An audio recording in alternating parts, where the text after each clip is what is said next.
In the jail in Naren, Calhoun had been sitting tilted back in his seat, looking quite at ease when Moke had wandered in. "Mac, are you going to marry my mother?" Cusack snorted in amusement from his cell, but didn't offer any commentary. Calhoun smiled at the boy. "Where did this come from, Moke?" "Because you make my mom happy, and she makes you happy. So are you going to marry her?" "It's not as simple as that, Moke." Cusack started laughing in his cell. Your mother is lousy between the sheets. Calhoun walked over to Cusack. Moke never clearly saw Calhoun's hand move.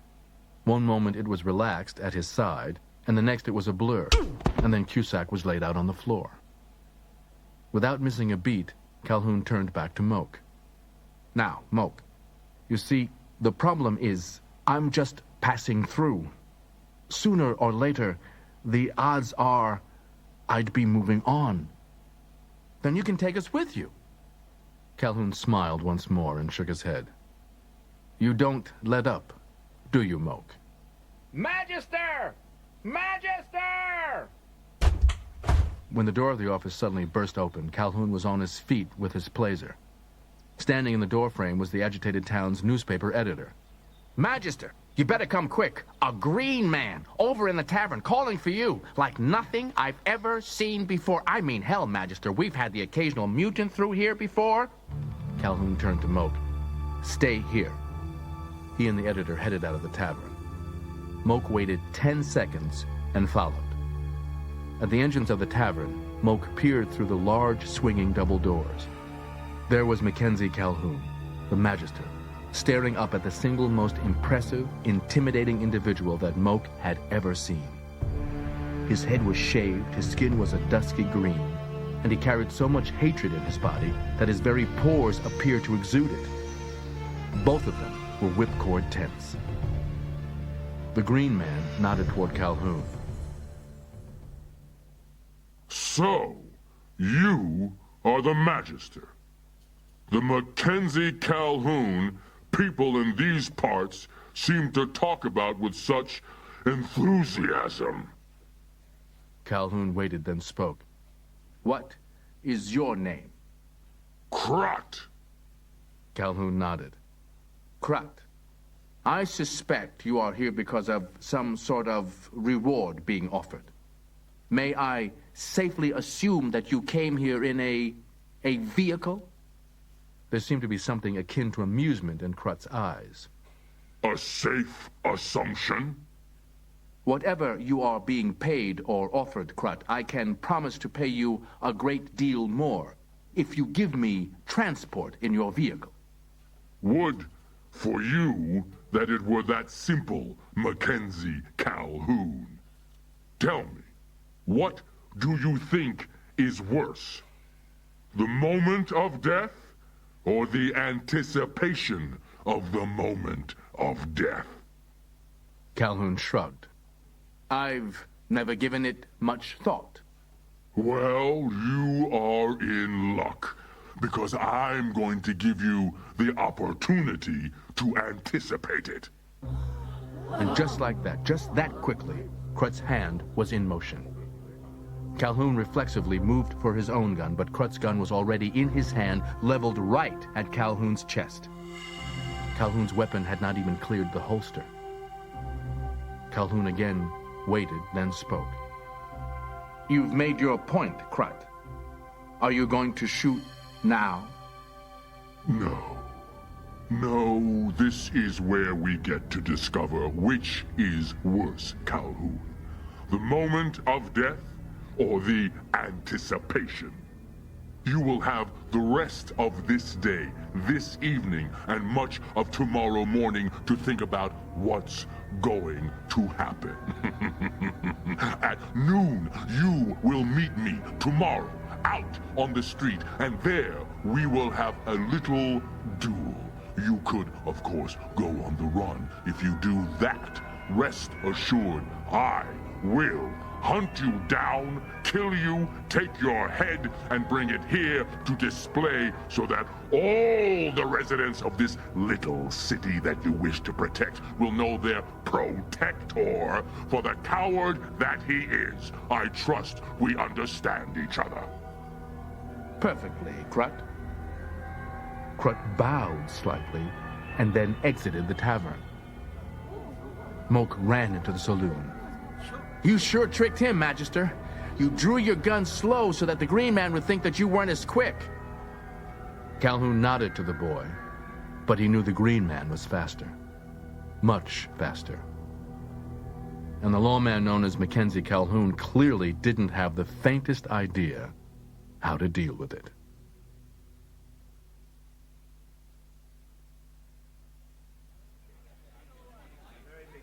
The timing of the arrival of the Circuit Judiciary couldn't have been better, or at least so it seemed.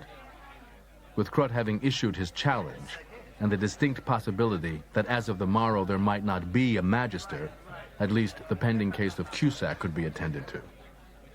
Rila was on her way into town, because Moke had bolted home after witnessing the confrontation between Calhoun and Crut, and she had felt the need to go see Calhoun. She had discovered people crowding into the central meeting hall. There was the Circuit Judiciary, a reedy man who was learned about everything except not acting insufferably pleased that he was learned. Cusack stood before the judiciary, his hands securely tied.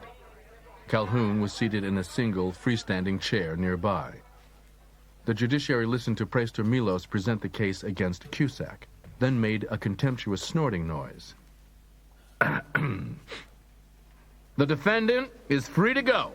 Why not? Oh, man, no way! Milos's voice managed to tower above everyone else's. Sir, this man, he murdered a man, Turkin, and his brothers killed our beloved Magister. The judiciary overshouted him.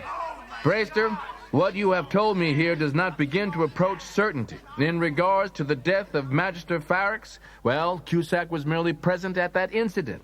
As for this Turkin fellow, where are your witnesses? The other card players, for example. There was a dead silence. The judiciary rose from behind the table, tucking the book under his arm. Why are you still here, Cusack? I have told you you are free to go. Go! Yee-haw! Cusack's triumphant whoop pierced the sudden stillness of the meeting house, and he bounded out the door. The praester loudly cleared his throat. Well, I suppose that you can all return to your homes. Rila was on her feet, her mouth moving before she even realized she was going to speak. Wait, what about the duel, this Crut person? What are we going to do to help the Magister? Milos shook his head. It is a personal matter. Personal matter? Will you stand by and see another good man be killed while trying to do what's right? The maester stepped forward. Perhaps we should vote on it. The vote was fairly quickly attended to. After all, when only one person raises her hand to vote aye, an exact count of the nays isn't really all that necessary.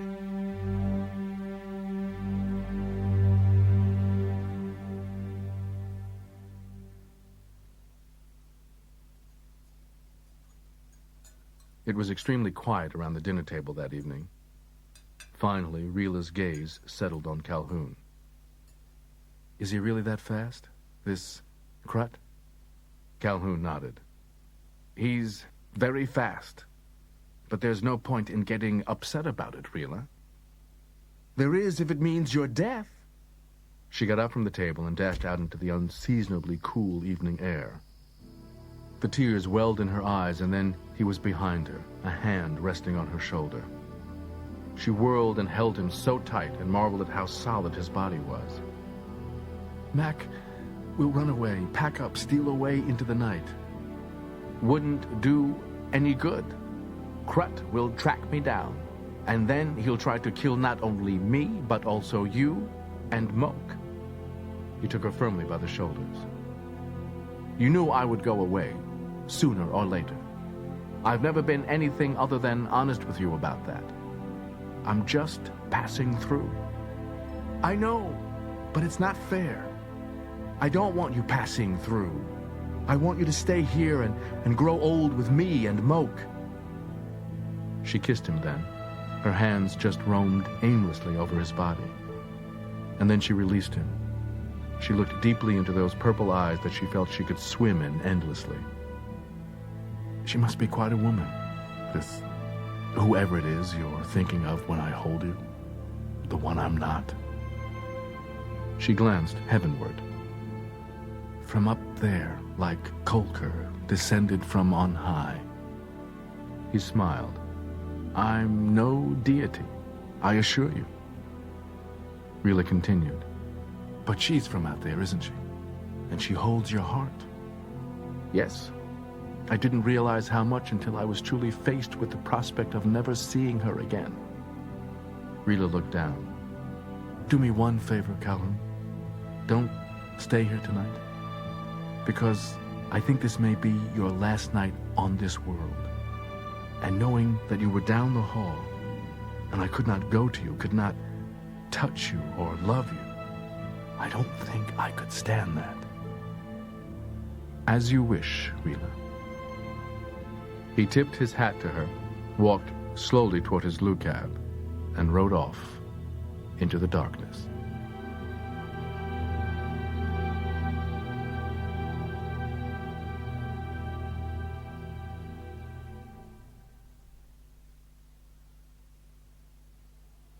Timo stood in the middle of Topinza's office, bristling with fury.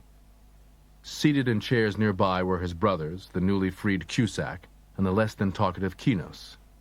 Topinza, behind his desk, was the picture of calm as he explained to them that Krut would have first shot at Calhoun. I brought Krut an awful long way to kill Calhoun. I felt it the least I could do to accommodate him. Timo started to rage. This is intolerable. Topinza harshly interrupted. You will tolerate it. Or did you think the judiciary let your brother free because of Cusack's charming personality? Topinza surveyed the brothers of the room balefully. Now, you will do exactly as I say. You'll station yourselves at key points around the city, waiting in ambush.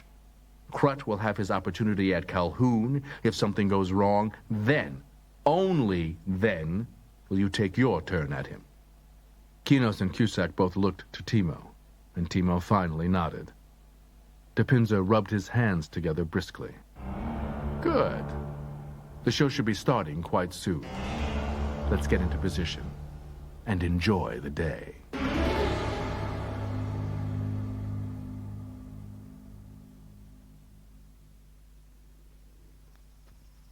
Rila had told herself she wasn't going to go, up until the point where Moke had told her in flat, no uncertain terms that he was going. Mac's our friend. I love him, Ma. So do I, Moke, but... He had shaken his head vigorously. If you love somebody, it's no but.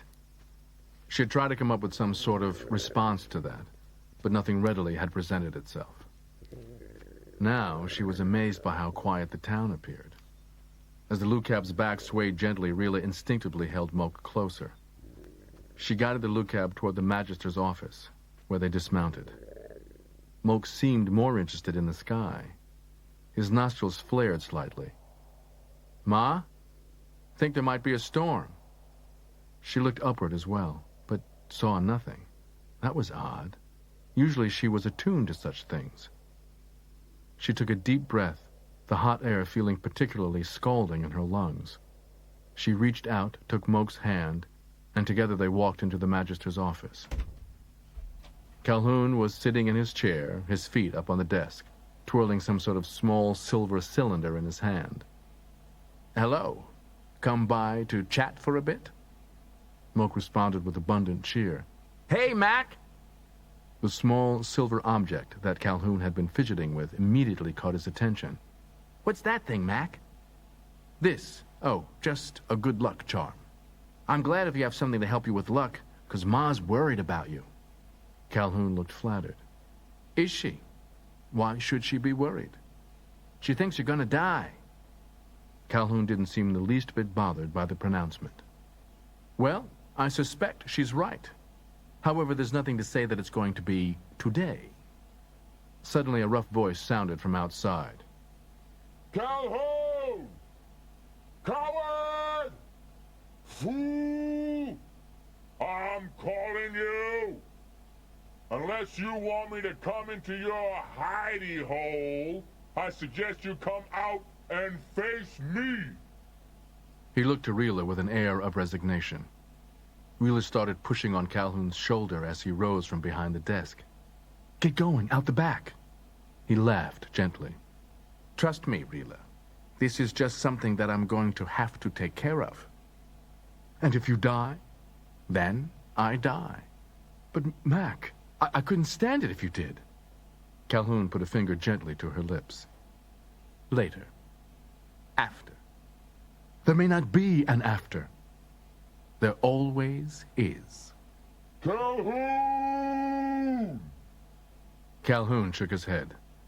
"That bellowing is not the sound of a happy person. Let's go out and see if I can rearrange that frown into a smile." He squared his shoulders and walked out the door. Moke immediately went to the door to watch, and Rila joined him fearfully. She couldn't believe the creature that was waiting for him. He looked like a monster, tall and green, powerfully built with arms the size of thick cacti. The creature's hands hovered near the butts of the twin weapons strapped to either hip. Calhoun was walking with a measured stride, but he wasn't approaching the creature directly. Instead, he seemed to be drifting to one side. Mockingly, Crut started to move in the same manner as Calhoun, mocking his demeanor. Rila could see her fellow townspeople daring to peer out windows. Their cowardice was appalling. Crut sneered. Keep moving, Calhoun. No place to run no matter how much you dance about.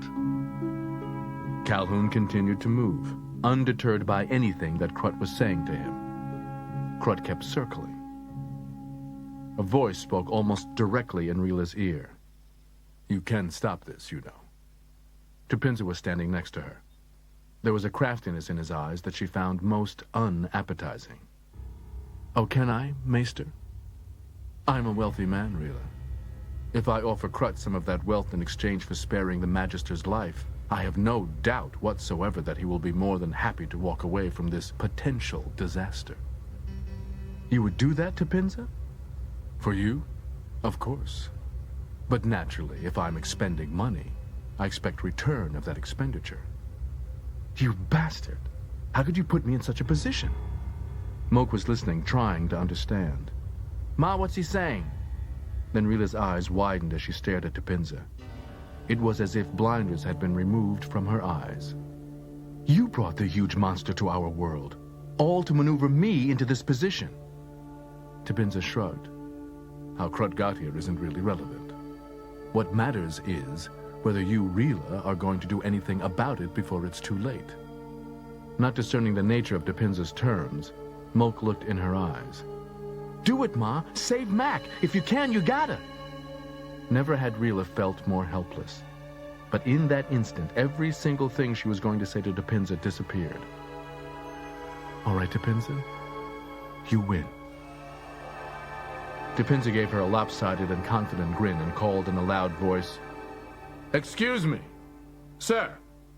My name is Tupinza, and I am a maester of this city. I was hoping to speak to you for a moment." Crut never took his eyes off Calhoun. Later, I have someone to kill. "That may not be necessary, sir. I believe we can come to an arrangement that will spare the life of our..." I said later. This man is going to die, and there's nothing in all this world that you can say or do which will stop that. I don't like his actions or his moving about or his attitude or purple eyes. I don't like him, and I'm going to kill him. Calhoun planted himself stock still. "If my moving about bothers you, very well. I'll stand right here." Crut naturally stopped exactly where he was, to face him. I'll tell you what, Calhoun. I will give you the chance to draw first. Rila wanted to shout out to Calhoun to tell him once and for all how she felt about him, but but she was afraid to distract him at a crucial moment. Moke, however, started to move. At the last instant, she grabbed him by the arm and clamped a hand over his mouth to stop him from shouting Calhoun's name. Calhoun stood steady, only yards from Crut. "So, Crut, you're willing to let me have my turn first?" Absolutely. But before you have even cleared your holster, I will draw and shoot you down in the stomach, Calhoun. Have you ever seen a man die of a stomach wound? You're lying there in the street, clutching at the blood spreading across your belly, trying to reinsert the innards that are leaking out, and perhaps I will walk over to you and have mercy on you. Crut grinned in anticipation of the moment. And then...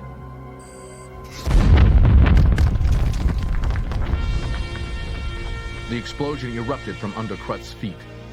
There was a wave of heat so powerful that Rila felt as if it was going to burn her eyeballs right out of the socket. Green body parts descended from having been propelled high into the sky. A boot thudded to the ground, wisps of smoke still trailing from the end. It was Moke who broke the stunned silence. That was spectacular, Mac! What did you do? Calhoun held up the silver cylinder. "Remember that little excursion we went on, Moke? Those things we found called mines? I planted them in the street hours ago as a present for him. This detonated them." "And that's why you kept moving, right, Mac? To get him in position so he'd be standing on them." Suddenly, Calhoun lunged to one side. A placer bolt sizzled through the air and scorched the ground where he'd just been standing. He rolled to his feet and started running, away from the office of the Magister so that Rila and Moke would not be at risk. He swept his placer through the air, firing off a steady array of blasts. Rila glanced around desperately for help and saw more of the townspeople watching, not doing anything. She saw that he could have taken refuge in any of the buildings, but his concern for the others in the town was of more importance to him. He spotted the lookout peacefully tied at the hitching post and bolted toward it. Before his attackers could fully draw a bead on him, he leaped forward and hit the back of the lookout. Then he was up and over, jumping to the roof of the building next to the lookout. There was an impressive array of stone and sculpture work lining the top of the roof, and it provided him cover as long as he kept low. Rila realized he was studying where the placer bolts were originating from so as to get a bead on his assailants. And still, no one did anything to help him. A cold fury boiled up in Rila. Bastards! Bloody bastards! On another rooftop, there was a man staggering, clutching his chest. It was Cusack. Smoke was rising from a burn on his chest, left there by the placer bolt that Calhoun had just fired. Cusack pitched forward off the roof and hit the ground. And from across the way, there was a howl of such fury at Cusack's death that Calhoun didn't hesitate but fired at the source. Wheeler saw an upper torso fall out of a window across the way. And then, all was silent. Calhoun stayed perched upon the roof, looking around carefully. As her heart flooded with relief, Moke pulled clear of her and barreled into the street. You made it! You made it, Mac! Calhoun shouted down at him. Moke, get back. There's still danger. Moke ran past a water trough, which still had a severed body part from the green man named Crut floating in it. Suddenly, a large, sopping arm was wrapped around Moke's throat, and he was being hoisted into the air. A straw fell away, obviously what the man had been using to enable him to breathe while he lay under the water, waiting in ambush. From high above, Calhoun shouted, "Put him down, Timo." Timo clutched the struggling Moke more tightly. "Make a clear shot of yourself, Calhoun." Rila cried out, "Let him go! For Kolker's sake, let him go!" "Shut up. That bastard killed my brothers, and he's gonna die." Rila started toward Timo. "Let him go! If your fight's with Calhoun, then have it be man to man, but leave the child out of this!" Calhoun stood, putting his hands over his head. "Rila, get back. Timo, all right. Here!" But Timo wasn't looking at him. Instead, his eyes narrowed in recognition as Rila approached. Ah, the Weather Witch, and our Magister's beloved. Rila howled at Timo. I want my son! Timo sneered. You can have him in hell. And he swung the blazer around. Rila never even saw the blast. All she knew was that suddenly there was a massive pressure to her breast, like a gargantuan hammer blow that lifted her clean off her feet and sent her sailing through the air. No! Moke was howling, wailing at the top of his lungs. He was still being held by Timo, who was shouting something to Calhoun, and Calhoun was shouting back, and Dipinza was shouting, and the noise blurred into one great roaring rush. Rita looked at Moke and saw deeply into his eyes, and noticed something there that she had never noticed before. Something fearful and terrifying, as Moke's terror turned to blind fury. And suddenly, just like that, she had a flash of insight about herself that was as pure and clear as she'd ever had in her life. She suddenly understood everything, and in understanding was both ashamed and terrified. She tried to whisper to Moke, Don't hurt them. But it was too late. The storm had come. The darkness was complete. The thunder in Moke's head and the explosion of lightning in his eyes was simultaneous. He tore his gaze away from his mother and looked up at the man who was holding him. Moke turned and faced Timo, and whatever the man was seeing in his eyes, it was so frightening that the man fell to the ground. The people of the town were starting to emerge. They thought that the danger was over. Moke thought that they were idiots, all of them. There was that old woman, the maestress, who was always saying bad things about his mother.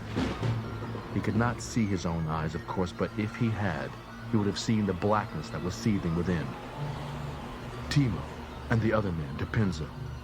His ma had said that he was responsible for all this too.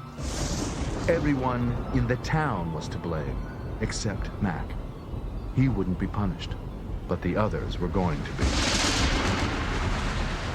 The roiling of the sky matched the fearsome blackness in Moke's eyes. He saw the stunned looks on the face of Dipinza and of the town people. They were looking at the unmoving body of his mother, stupidly trying to figure out how in the world she was doing all this. Obviously, they hadn't realized, ever. But Moke had known. And because his mother was going away, and he couldn't go with her, he was going to make sure that when she went, wherever she did, all the people who had been cruel to her and hurt her were going to be right there alongside her. And they would have to explain to Kolker why they had done the things that they had done. And he hoped that Kolker would send them to a bad place for a very, very long time, maybe forever. Now there was such blackness that it was hard to believe there had ever once been a sun beaming down upon the world, or that the sun would ever come again. Moke looked upward, his arms outstretched as if welcoming the gathering storm. The townspeople tried to run, but now the winds had come. It battered them, keeping them from getting indoors, battering at them like so many invisible rams. They cried out, they screamed, they protested, but all such noises were carried away by the winds, drowned out by howls like a million damned souls that would soon be adding still more to their number. Timo, released from the nearly hypnotic spell of those darksome eyes, shook himself out of his momentary stupor. He looked down, saw the gun that had slipped from his nerveless fingers, and, grabbing it up, aimed it squarely at Moke.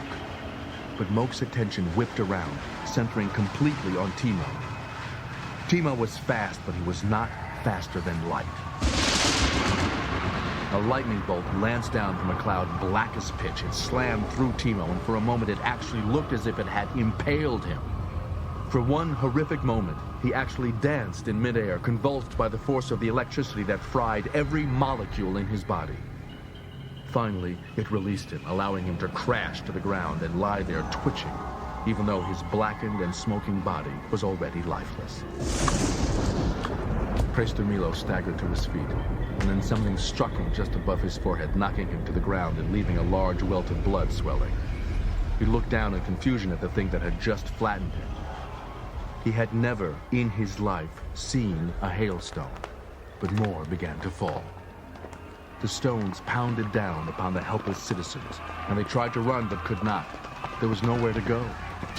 The hailstones crashed through the roofs of their dwellings, smashing through them like falling anvils, blasting apart windows. People were struck, bruised, battered. Topinza, he who had instigated all of it, he who had designs on Moke's mother, he who had brought the green monster that had tried to kill Calhoun, who was in league with all of it, he, Topinza, tried to run. No chance. The wind converged around Topinza.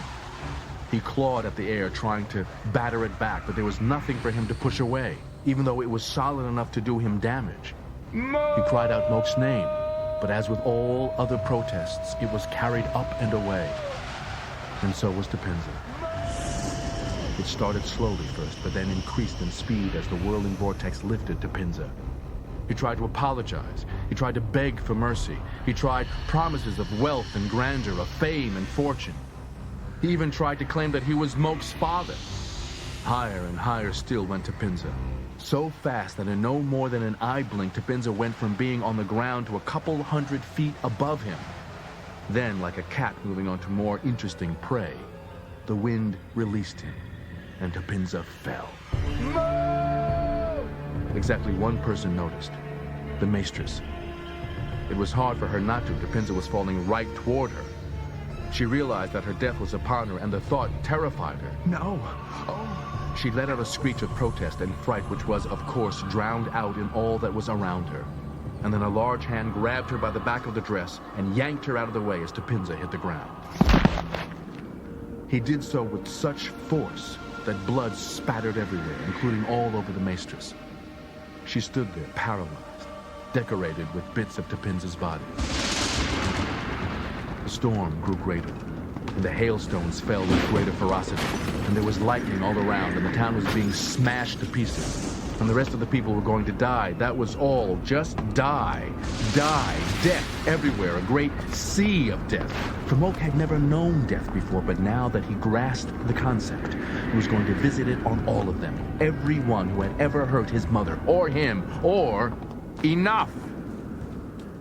It was the voice of Mackenzie Calhoun. Mere seconds before, Calhoun had pulled the maestress out of the way of a very ugly death. Moke, enough! Your mother wouldn't want this. Go to her! Moke hadn't even realized that there was life left within his mother. Moke ran to her, staring down into eyes that saw him only with love.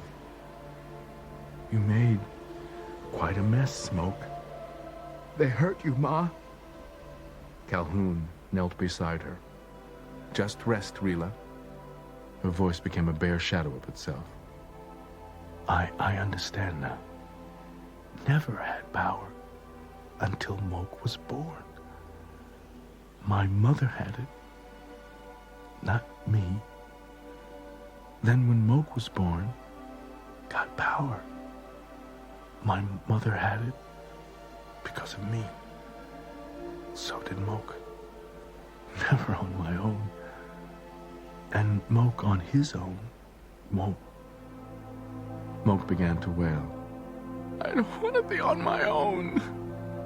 She looked to Calhoun. You won't be. Really? Calhoun slowly shook his head. Never, really. Never. Moke, honey, Mommy loves you. Always. You can make the clouds go away now. Have it stop being so dark. Above them, the clouds parted, and now from on high a single stream of light enveloped them, as if the eye of the Almighty was staring down and straight upon them. And Moke held her close until she was gone.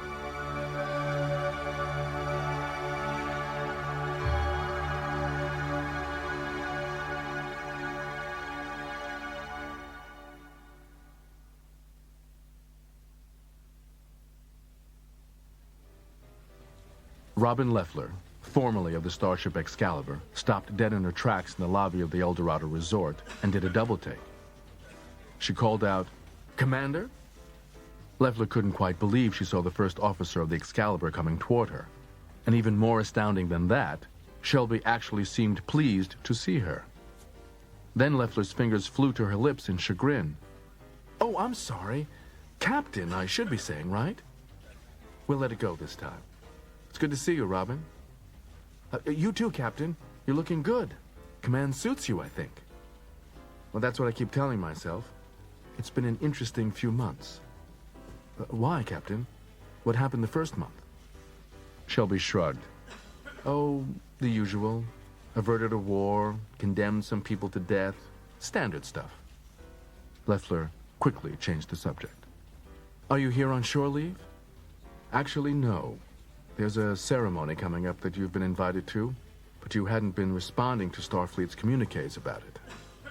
Oh, I'm so sorry about that. We had some unpleasantness here on Ryza, and our communications grid has been spotty. A lot of transmissions have been lost. Shelby nodded. Well, since our schedule called for us to come through here, I didn't mind stopping off to be the one to tell you the news. They're relaunching Excalibur. Leffler's eyes glittered with excitement. Really? Where? Starbase 8. Invitations have been sent out to the command crew, and everyone's going to be there. Even Jean-Luc Picard.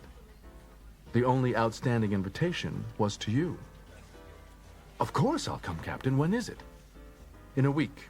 Actually, we're on our way there now. My orders are simply to bring you along if you're interested. By the way, you haven't told me. Who's captaining it? Shelby smiled. At first, Leffler didn't understand the silent grin, but then she got it. You? But you just got the Exeter. I know, but when the Excalibur came open, well, what about the rest of your command crew on the Exeter? Shelby cleared her throat. They're not making the transfer, actually. Some personality conflicts. I was asking them to live up to the standards set by one of the best crews that's ever been my privilege to work with. And a crew that I'm hoping that I can reassemble to be under me on the Excalibur. Leffler drew herself up, her chin tilted proudly. Captain, it will be an honor to serve under you again.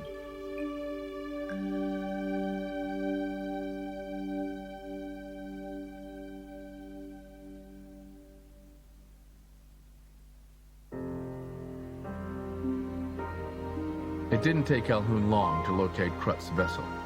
It was a Federation runabout. There was no telling where Krutt had gotten it.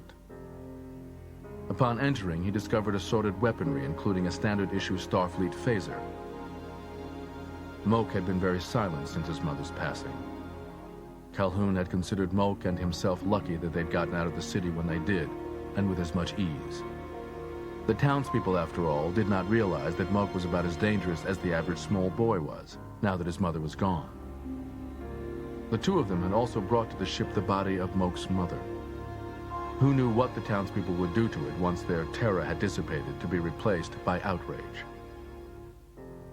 Near the ship, Calhoun lay Reela's body on the ground. He turned to Moak. You can say goodbye if you wish.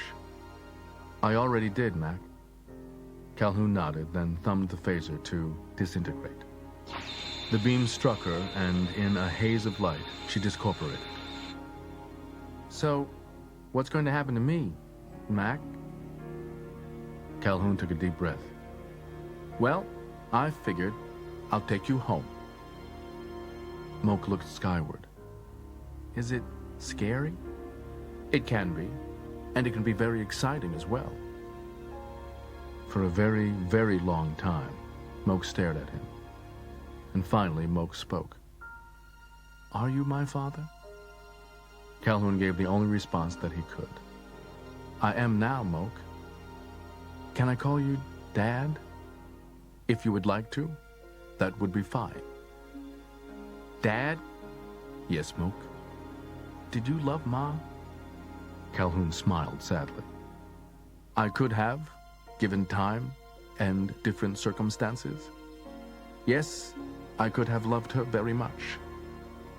But I do love someone who is very much like her. Come, I'll take you to meet her. Moments later, the runabout lifted off the surface of Yakaba, never to return, while the stray atoms of Moak's mother flitted about, forever a part of the atmosphere that she had once joyfully manipulated.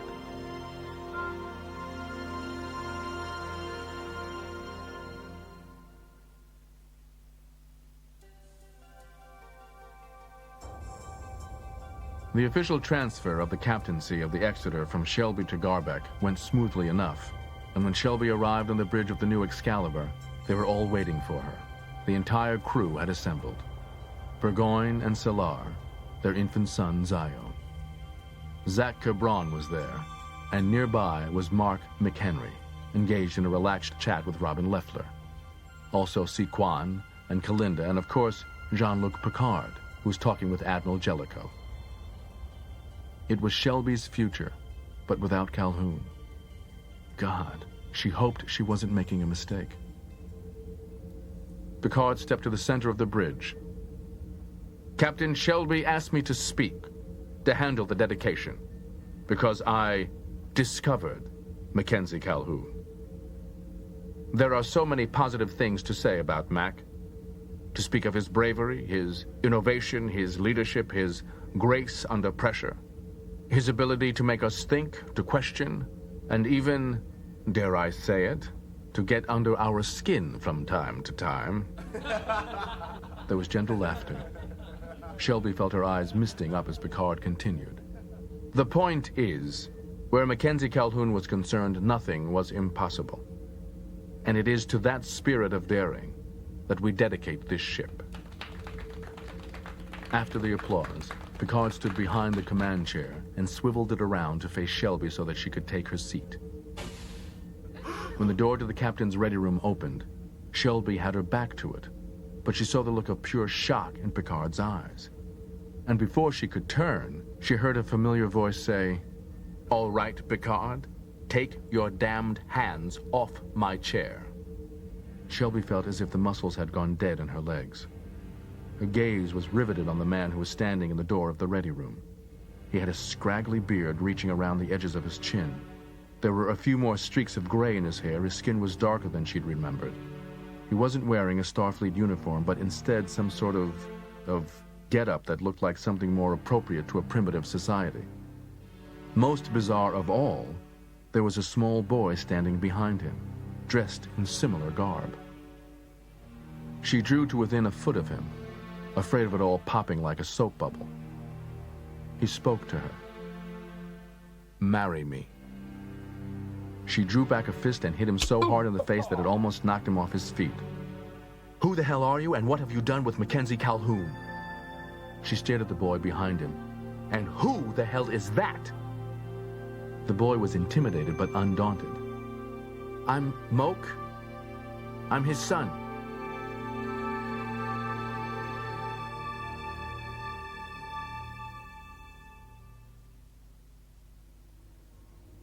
There had been questions, medical probes, and careful examinations, and finally, it came down to the two of them. Calhoun and Shelby, in the sickbay of all places. He had the same damned smile on his face. He stroked his chin. "Do you like the beard?" She just stared at him. "You're really here. How the hell did you get into the ready room?" "A stolen ship with a personal transporter and a rather innovative disguise program to deceive censors." She was shaking her head. "You couldn't let me do it, could you, Mac? Couldn't let me take over the Excalibur?" "What can I say? Picard was right. It gets in your blood. It's my ship now. I want it back, Epi." "And what am I supposed to do? Go back to being first officer after being a captain? I'd barely adjusted to you being dead, and you're back. And you're asking me to marry you?" "I asked you because I almost died. And because I spent the past months with a good, honest, and loving woman. And because I've come to the realization that dying doesn't particularly frighten me. The only thing I'm afraid of is living without making a commitment to you for everyone to see. We just have to make a solemn promise always to come back to each other, and if we do that, we can live forever. Because neither of us would break a solemn promise." "You're insane, Mac." "No, I'm in love. Perhaps we can pull a string or two and have 2 ships assigned to Thelonian space, and we'll each be captain of one of them." "Right, Mac. And if we're married and captains on different ships, When would we be together? Epi, I crossed half a galaxy and came back from the dead to be with you. A little thing like 2 different ships isn't going to stop us from being together if we want to be. So, will you marry me? She stared into those purple eyes that she had known for a fact that she would never see again. Oh, the hell with it, Mac. I'll marry you anyway.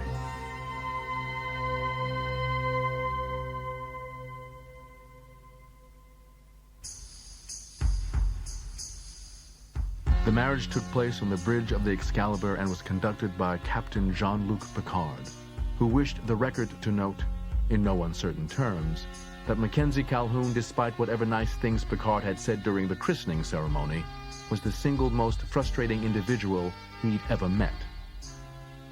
Calhoun chose to take that as a compliment, as did his wife.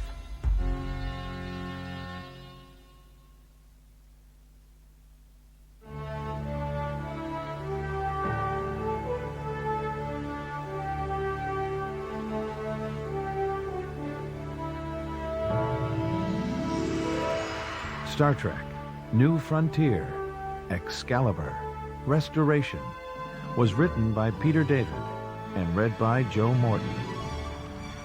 It was abridged for audio by George Truitt. The recording engineer was Paul Fowley. Editing by Stephen Strassman. Post-production and sound design by Gary Fink. The associate producer was Sally Hurst. It was directed by Karen Perlman. Star Trek, New Frontier, Excalibur, Restoration was produced by Linda Ross. This has been a presentation of Simon & Schuster Audio.